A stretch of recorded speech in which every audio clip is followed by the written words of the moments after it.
It's the last day of the month and time for your Friday, March 31st edition of the Barbados Today News Update. I'm Kmar Jordan. Thanks for joining us. Our top story, classes had to be abandoned at the Wesley Hall Junior School in the city this morning following a reported burglary. Principal Herbert Gittins tells Barbados Today that sometime between yesterday evening and this morning, the two main buildings at the city school were compromised. This morning early, there's some teachers who usually come here before 7 actually. And when they arrived, they noticed that one of the main doors was open. It shouldn't really be open. And I can show you at the back where the louvers were prized open to allow entry. And obviously I contacted the police. Here just after 8. Then I actually advised all persons not to enter the building. The police came and we did our checks right across and recognized that two of the main buildings that house the majority of the children were compromised. So after he did all of his checks and so on, he advised that the children would not be able to enter since the forensics have to be done. In other news, the president of the Barbados International Business Association, Gregory McConney, is concerned that Barbados is fast developing a reputation as a tax haven, and he warns that this perception is hampering the island's investment grade. Delivering the opening address at a BIBA forum on the international business sector this morning, McConney told the gathering that the situation was even hurting the island's relationship with Canada. Numerous articles and news reports, mostly international, have been published labeling Barbados a tax haven.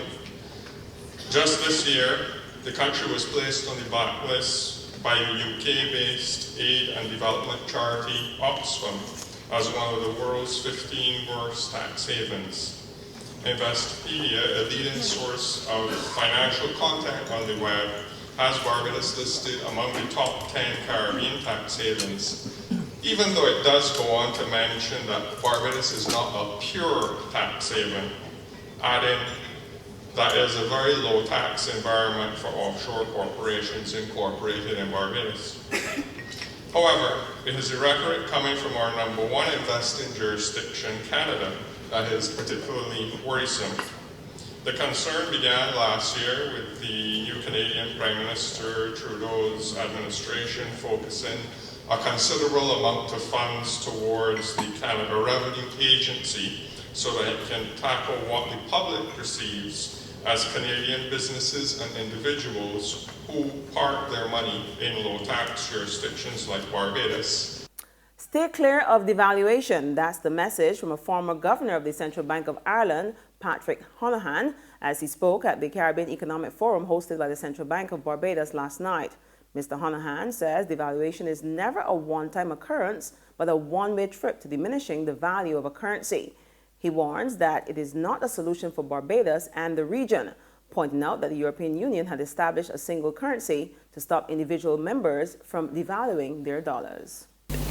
Italy, Spain, Greece leaped at the idea of a common currency so that they would get out of the practice of just devalue. We have a problem, just devalue. Because the just devaluing never worked.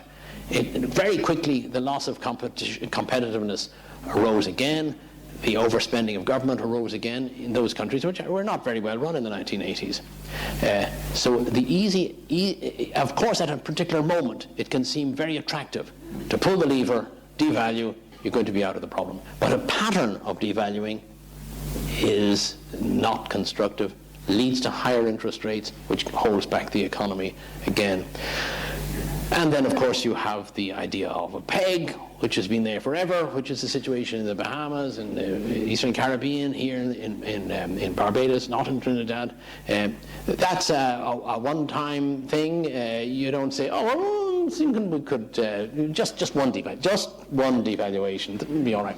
No, it's not going to be just one devaluation. So if the Bahamas are going to devalue once, they will do it again. Outspoken Government Minister Donville Innes today warned that Barbados will not emerge from the current recession if it continues to do the same old thing.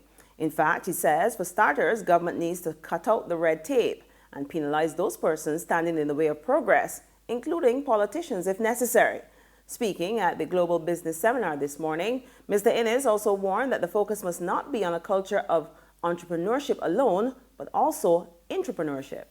For disruptive technology and systems to occur within our modern enterprises, we must foster a culture that embraces those who think and act outside of the norm, those who look inside at their weaknesses and take the time and the risk to find sustainable solutions.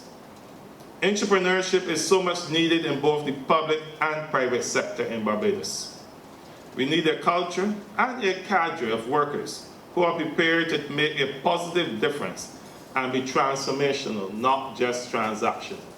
Sports now, and hot action on the track on the second and final day of the Barbados Secondary School Championship, BSAC, on the way at the National Stadium. During this morning session, Rashim Griffith of Courage Parish School set a new record in the under-20 boys 400 meters with a time of 50.78 seconds. In that race, Griffith defeated Rivaldo Leacock of Christchurch Foundation, who previously held the record. Griffith spoke to our sports reporter, Marissa Lindsay. I'm here with Rashim Griffith, who just broke the under-20 boys 400-meter hurdles record, coming up against Rivaldo Leacock. Rashim, how does it feel? Well, it's a compliment that words can't describe. Coming into this race, what was the mindset? Well, my mindset, I know that Rivaldo Leacock was running behind me. Just to get up fast, maintain my rhythm, and to keep my race plan. You've been doing very well, I've watched you last year and you've really come a long way. Tell us what kind of preparation has gone into your overall work. My overall work was to strengthen my body up to standard, rehearse my race up to plan, and execute my race through. There's regional and international news after this short break. Who calling? Get your yams and potatoes. Wait, my girl, how you want to see you for long? I got how you keeping, but you don't sell the nation paper no more. But that paper ain't selling. There's much now I stop selling that. Look, one time I would have make a little dollar on the sun. But when Sunday night, I still trying to get the weather there. Well, you can't call that the sun no more. You're going to call that sunset news. At no time that news stale. People complain that them ain't got nothing in it to read and the price keep going up all the time. A woman abused me so sick the other day, telling me that she does read Barbados today online for free. I can't take that abusing soul, so I switched to my potatoes and yams. Well, let me tell you, if pork selling, you got to raise pigs. How much for the yams? Oh, 75 cents a pound. But that's cheaper than that stale news. Give me... How much you want? £1. Only a pound? Anyhow, these eating real good. Let me wrap them up for you. Come. The Barbados Today, news you can trust.